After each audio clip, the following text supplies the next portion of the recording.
की जाएंगी। खास करके जो किसान संघ, भारतीय किसान यूनियन के अलग अलग संगठन हैं, वो पूरी कोशिश करेंगे। 11 बजे से लेकर 3 बजे तक का ये अल्टीमेटम है, लेकिन देखना होगा कि जो पुलिस है वो कहीं किसी को चक्का जाम या फिर बाजार बंद करने जैसी स्थिति बनने देती है या नहीं बनने देती है।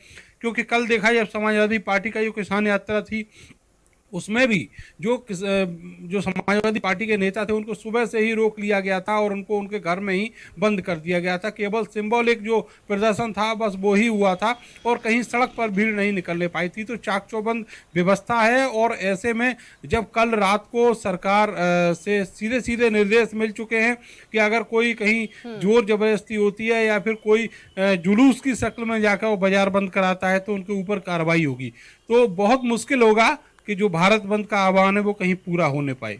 जी नरेंद्र, अब संजय के पास चलेंगे। संजय, पूरे यूपी में तैयारी कैसी इस वक्त देख पा रहे हैं आप और किस तरीके से निर्देशित किया गया है हर एक जिले को? क्या पुख्ता इंतजाम है भारत बंद को लेकर आज यूपी में? बिल्कुल शिवांगी, जिस तरीके से भारत बंद का ऐलान किया गया था आज 8 तारीख है और सुबह 11 बजे से राजधानी लखनऊ समेत प्रदेश के तमाम जो जिले हैं वहां पर प्रदर्शन की तैयारियां विपक्षी पार्टियों के साथ साथ किसान के जो विंग है उन्होंने कर रखी है। राजधानी लखनऊ की बात करें तो 65 ऐसे रास्ते हैं, चाहे शहीद पथ हो, देवा रोड हो, IIM रोड हो या फिर इंदिरा नगर, ऐसे 65 रास्ते हैं जो ब्लॉक किए जाएंगे किसानों के द्वारा। हालांकि किसानों के प्रदर्शन में राजनीतिक दल नहीं पहुंचेंगे और राजनीतिक दल अलग प्रदर्शन का ऐलान कर चुके हैं। आम आदमी पार्टी की जो किसान विंग है उसने भी ऐलान किया है 11 बजे प्रदर्शन करने का। हालांकि इनको रोकने के लिए जिला प्रशासन ने पूरी तैयारी कर ली है। जो लखनऊ के VVIP इलाके हैं, चाहे तो CM आवास की तरफ हो, विधानसभा हो, हजरतगंज का इलाका हो, ऐसी जगहों पर बैरिकेडिंग करके रखी गई है। धारा 144 को देर रात लागू कर दिया गया है।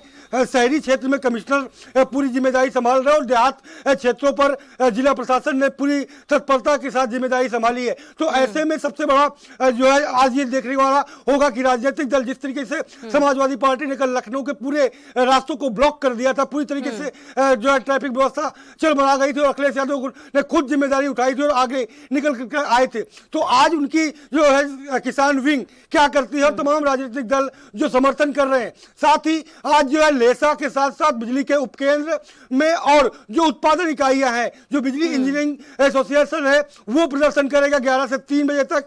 बैंक कर्मचारी का जो ऑफिसर संघ है वो प्रदर्शन करेगा। तो कुल मिलाकर के भारत बंद का समर्थन और उसे पूरी तरीके से ताकत पूरी केंद्र सरकार को दिखाने के लिए तमाम राजनीतिक दल के साथ तमाम एसोसिएशन। हालांकि जो व्यापारी वर्ग है उसमें दो फाड़ है, जो कि विपक्षी पार्टियों को जो समर्थित व्यापार संगठन है वो उन्होंने बंदी का ऐलान किया है, लेकिन जो दूसरा एसोसिएशन है उन्होंने कहा है कि हम समर्थन नहीं करते और मार्केट किसी तरीके से बंद नहीं की जाएगी। और उसको देखते हुए सीएम ने सख्त निर्देश जारी किए। कल देर रात उन्होंने वीडियो कॉन्फ्रेंसिंग के जरिए जिलों के तमाम अधिकारियों से बैठक की है और कहा है कि अगर बाजार जबरन कोई बंद कराता है तो उस पर सख्त कार्रवाई की जाएगी। तो कुल मिलाकर के सरकार और विपक्ष के बीच एक ताकत दिखाने का जो आज भारत बंद है वो देखने को मिल सकता है। शिवांगी, बिल्कुल संजय, और अब सीधे लोकेश के पास एक बार फिर से चलना चाहेंगे, गाजियाबाद रुक करेंगे। लोकेश, गाजियाबाद में आज किसान किस तरीके से आपको डटे दिख रहे हैं बॉर्डर्स पर, सीमाओं पर, और आज क्या कुछ वहां पर प्रभावित हो सकता है सबसे ज्यादा?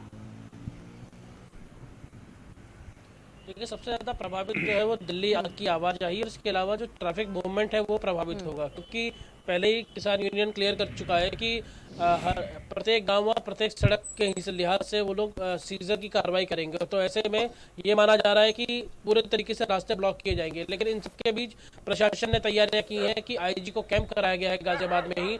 इसके अलावा पूरे इस इलाके को 7 जोन और 14 सेक्टर्स में बांटा गया, जो कि एक तरीके की स्कीम लागू करती है पुलिस इस तरीके के सभी व्यवस्थाओं को रोकने के लिए। और दूसरी तरफ जब रात ब्रीफिंग हुई है उसके बाद एक बार सिक्योरिटी बीफ अप की गई है और सिक्योरिटी पर्सनल जो है वो ज्यादा तैनात किए गए हैं, खासकर उस बॉर्डर पर जहां पर कि किसान डटे हुए हैं, क्योंकि ऐसी आशंका जाहिर की जा रही है कि अगर सबसे ज्यादा कोई प्रभावित होगा या फिर कहीं उत्पात या फिर लॉ एंड ऑर्डर की सिचुएशन पैदा हो सकती है तो वो उस बॉर्डर पर हो सकती है। और ऐसे में जो एक वार्तालाप या फिर बातचीत का दौर है वो प्रशासनिक अफसरों से स्तर से इस किसान संगठनों के बीच में भी है कि अगर वो चक्का जाम करते हैं, तमाम तरीके की अपने जो हथकंडे हैं वो अपनाते हैं अपने इस बंद को प्रभावी बनाने के लिए, तो फिर उनको किसी भी तरीके से लॉ एंड ऑर्डर सिचुएशन पैदा करने के लिए या कानून व्यवस्था अपने हाथ में लेने की आवश्यकता नहीं है। इस बात को क्लियर कर चुके हैं। अगर ऐसा होगा तो प्रशासन को छूट मिली है कि वो फिर खुलकर कार्रवाई भी करेगा। जी लोकेश, अब नरेंद्र के पास चलना चाहेंगे। नरेंद्र, क्या वहां पर राजनीतिक दल भी आज सड़कों पर दिख सकते हैं भारत बंद में? देखिए, सारे विपक्षी दलों ने, जो सरकार के विपक्षी दल हैं, उन्होंने ये ऐलान किया है कि वो किसानों के समर्थन में हैं और उन्होंने भारत बंद में अपना सपोर्ट भी दिया है। तो निश्चित तौर पर वो सारे संगठन जो सरकार की विपक्षी पार्टियां हैं वो इस भारत बंद में दिखेंगे। लेकिन ये ध्यान रखना चाहिए कि 2019 में 20 दिसंबर को जो सीए के प्रोटेस्ट के दौरान तमाम तरह की हिंसाएं हुई, उसको देखते हुए बहुत ज़्यादा अलर्ट है और सारे अधिकारियों का साफ निर्देश है कि कहीं से भी किसी भी तरह की कोई बवाल की खबर ना आने पाए, और अगर कहीं ऐसा शुरुआत भी होती है तो पुलिस और प्रशासन मिलकर उसको पहले ही रोकना चाहेंगे। और इसी के चलते पैरामिलिट्री फोर्स जो है उसकी भी मदद यहाँ मेरठ में और खास करके पश्चिमी उत्तर प्रदेश के संवेदनशील जिले हैं वहाँ पर ली जाएगी। तो अगर कोई हिंसा का सहारा लेता है, अराजकता फैलाता है बाजारों में भारत बंद कराने के नाम पर, तो उसको सख्ती से निपटने के पूरे जो आदेश हैं वो मुख्यमंत्री की तरफ से कल भी है और बाकायदा कानून जो है उसके तहत भी उनको घेरा जाएगा। तो जो पुलिस और प्रशासन है उनको सरकार ने फ्री एंड कर दिया है कि अगर कहीं ऐसा दिखता है तो उसके ऊपर सख्ती से कार्रवाई करें। और ये माना जाना चाहिए कि आज का जो भारत बंद है उसको पूरी तरीके से पुलिस और प्रशासन रोकने का काम करेंगे। और ये भी देखा जा सकता है कि जो भाजपा और भाजपा से जुड़े हुए संगठन हैं वो भी भारत बंद के विरोध में उतरेंगे इन्हीं बाजारों में, ऐसी सूचनाएं मिल रही हैं, क्योंकि वो नहीं चाहेंगे कि जहां पर जिन बाजारों में उनका आधिपत्य है, उनका सिक्का चलता है, वहां पर दूसरे संगठन आके जो विपक्षी दलों के समर्थित हैं वो भी वहां पर आके और अपना भारत बंद का जो आह्वान है उसको पूरा कर पाएं। तो ऐसे में कहीं कहीं ऐसी भी स्थिति पैदा हो सकती है जहां पर भाजपा और विपक्षी संगठन जो सपोर्टिव है वो। चलिए, आप तीनों नजर बना के रखिएगा आज के हालातों पर। बहुत बहुत शुक्रिया आप तीनों का हमारे साथ जुड़ने के लिए, तमाम जानकारियों के लिए। तो आज भारत बंद को लेकर तैयारी पूरी है, यस और नो जो आपको तख्तियां दिख रही हैं, उस पर वापसी अभी लेने को तैयार नहीं है।